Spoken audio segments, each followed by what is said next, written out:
Since early this week, China has attracted over 2,200 enterprises from 75 countries for its International Fair for Trade and Service CIFTIs. The event happens at Beijing annually, aiming to bring Chinese and other global enterprises together. Ethiopia has been part of the event over the past few years, and several private and government companies were in attendance in the just concluded 2023 International Fair for Trade and Service CIFTIs. So joining me now is Demis Mukriel, our editor with the English News Department. Good to speak to you, Demis. So what more can you tell us about the China International Fair for Trade and Service CIFTIs? Thank you very much, Tabitha. As you rightly said, the China International Fair for Trade and Service has bringing a number of Chinese enterprises with other global stakeholders annually.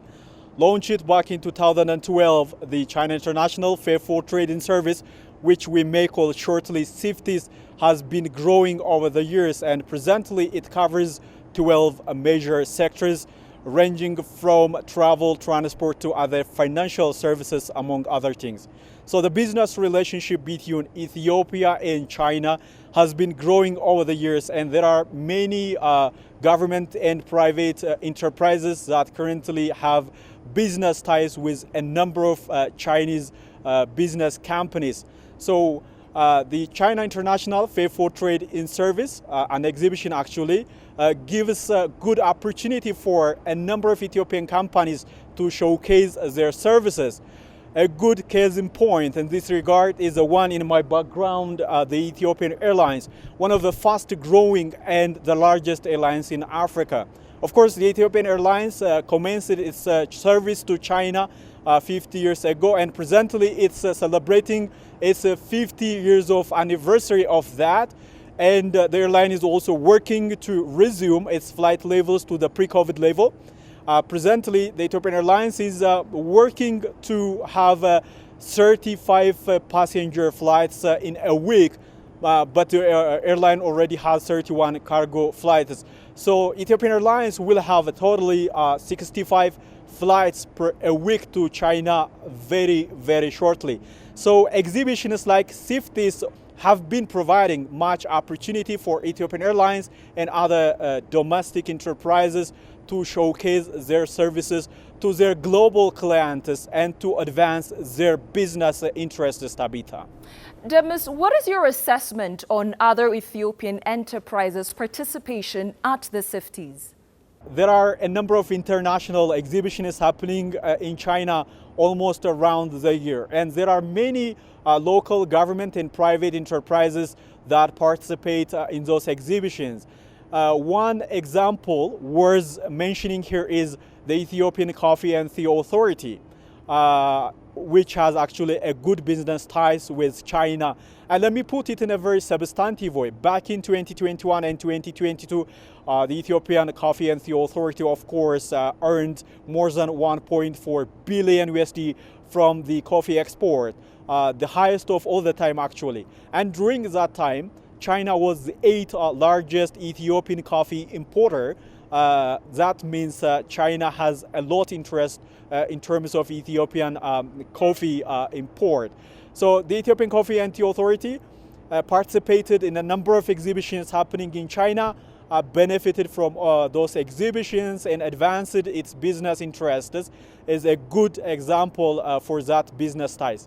Actually, Ethiopia will officially join the BRICS in the coming January, so the country will have much opportunity to work with different Chinese companies and other emerging economies so that it can advance its business relationship with China and other BRICS members. So there are much opportunities for Ethiopia in the coming years to advance its business interests and to do much business with China in particular and to other BRICS members in general, Tabitha.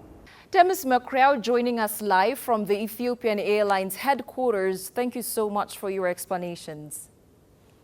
Now, of course, China and Ethiopia have growing relations both in terms of trade and investment. Now, let's take a look at some figures from 2021.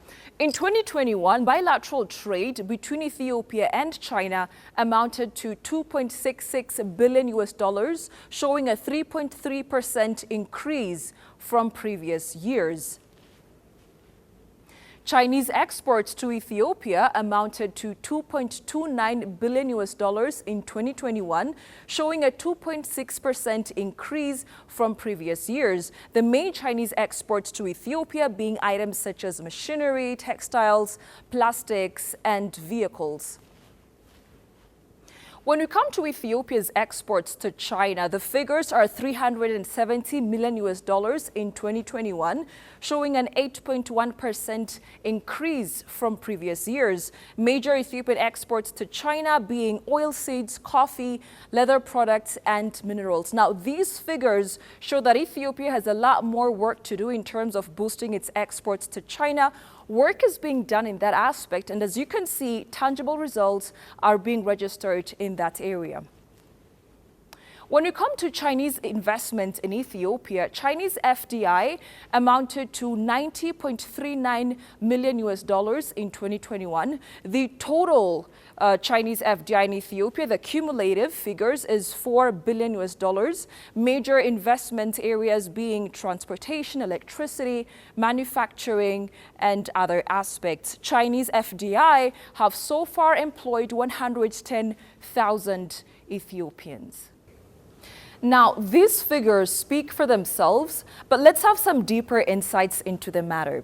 Joining me here at studio is Medina Negatu, the global chairperson of the Fairfax Africa Fund and also a well-known investment consultant.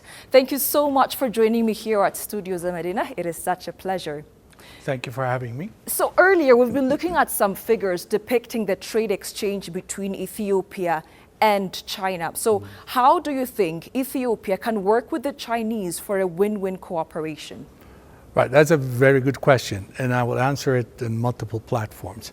First and foremost, the trade relationship between Ethiopia and China has been steadily growing over the last 15 to 20 years. And today, China is one of the largest trading partners of Ethiopia. On the other side, China also, of course, exports billions of dollars worth of goods to Ethiopia, including services, by the way, if you include, for example, construction services. So for both countries, the relationship is very important, is steadily growing. Of course, the recent addition of Ethiopia to the BRICS, I think, will strengthen the relationship further. So on the trade front, I would expect over the next several years, trade between those two countries will grow very significantly, which benefits both sides. On the investment side, which is, I think, for me, an even more interesting trend, China is probably the largest foreign investor in Ethiopia. I've seen some numbers that say it's several $billion. And that, the important side of it is because a lot of Chinese manufacturing has moved from China to Ethiopia. If you look at a lot of the industrial parks we have in Ethiopia today, a lot of it is occupied by Chinese investors.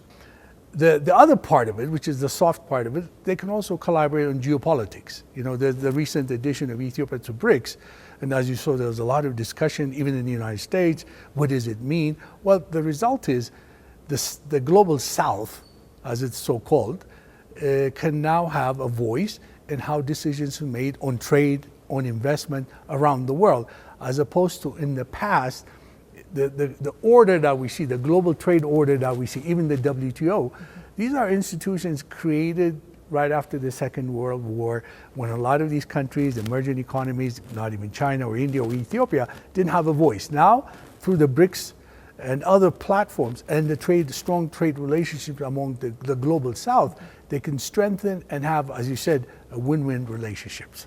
So we keep on mentioning the BRICS. So how can Ethiopia further endorse this mechanism and also further benefit from it?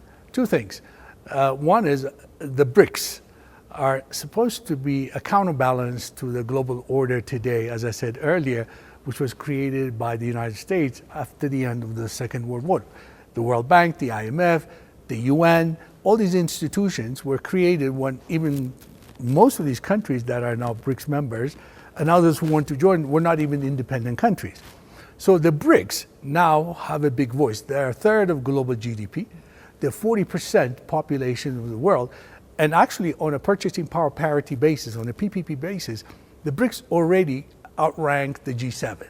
They're 37% of global GDP. But fast forward 10, 15, 20 years, countries like Ethiopia, who just recently joined, Saudi Arabia, these are going to be very powerful countries in the future. So as part of the grouping of the BRICS, they'll not only have a voice, but they set the agenda. That means we will have a multipolar world, which benefits the world. I mean, today we have a unipolar world, although China is now very influential, very powerful, but through the BRICS, it can create a balanced world. And how Ethiopia can contribute is multiple ways. One, as I mentioned earlier, it's a fast-growing economy. It's been one of the fastest-growing economies in the world for the last 15 years. And then for 10 years in a row, according to the IMF data, it was the fastest-growing economy in Africa. Also, as I mentioned, Ethiopia is sometimes referred to as the China of Africa because it's now looking to be an industrial economy. A lot of industrial manufacturing is moving to Ethiopia. And as I mentioned earlier, a lot of BRIC countries would like to outsource their manufacturing, especially labor-intensive manufacturing, to Ethiopia so they can buy it. The final part of it is the BRICS Bank. Ethiopia, now being a member of the BRICS Bank, can source additional financing in addition to the World Bank and other institutions from the BRICS banks. And the BRICS can also, by lending to Ethiopia, can benefit from Ethiopia's economic growth. So all around, both sides, both the existing BRICS members and the newcomers like Ethiopia can contribute to the BRICS and specifically in this discussion to the China-Ethiopia relationship. Yeah, so Ethiopia as the seat of the African Union, right. What can we do to spearhead sustainable development on the continent? Right, as you know, the African Union has this 2063 agenda. To be honest with you, it's too far out there, but it's an agenda out there. But the seat of the African Union is here. The founding member of the African Union is Ethiopia, and as I mentioned, one of the anchor countries in Africa. If you look at on a relative scale of which are the more important countries, I'm not suggesting anyone is not important, but you have to scale them. Ethiopia is one of them, one of the 5 countries. I look at South Africa, Nigeria, Egypt, Ethiopia, Kenya. I mean, these are sort of tier 1 important countries, strategically, economically important countries. So as being here in Addis, being headquarters in Addis, it can help shape the AU thinking, but it can also contribute. You remember, it used to contribute a lot to the African Union peacekeeping forces and other things. So multiple, if Ethiopia grows its economy, the whole region benefits from it. The stability comes to this part of the world. The Horn of Africa, as you know, is very unstable. So there are a lot of benefits for the African Union to being here, for Ethiopia being a very anchor participant in the African Union, and going forward, hopefully, as it grows and it stabilizes the region, that's good for the African Union. Yeah, good. So this year marks the 10th anniversary of the Belt and Road Initiative. Right. And so how does this initiative, with its high direction and high growth trajectory, fit in with Ethiopia's green economy? Right. I'm glad you actually mentioned the green economy. Today, 98% of Ethiopia's energy is renewable, clean burning. And in fact, in the West, they're trying to migrate to where Ethiopia is. Now, we were latecomers to the greening of the economy. Maybe we benefited from it. But that's something actually not just BRICS or China or others, but even the West can learn. Now, even China, I think, can learn from Ethiopia's greening process.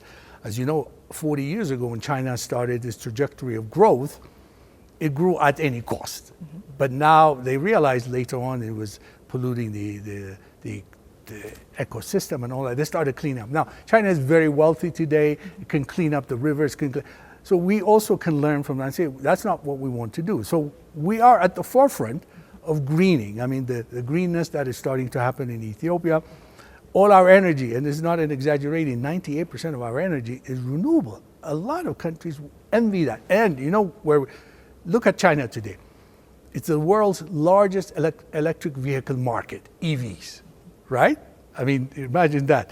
We in Ethiopia can easily adopt EV policies because we can just plug in because electricity is available. Electricity is the cheapest on earth at 4 cents per kilowatt hour. So there's a lot actually Ethiopia can teach other countries, not just China or the BRICS countries, but even the West, how to green your economy, how to focus on being a 98% renewable country. Zemadina Nagatu, thank you so much for speaking to us. It's a pleasure. Thank you for having me. Well, Well, viewers, we've come to the end of today's edition. Many thanks for watching. We'll catch you soon.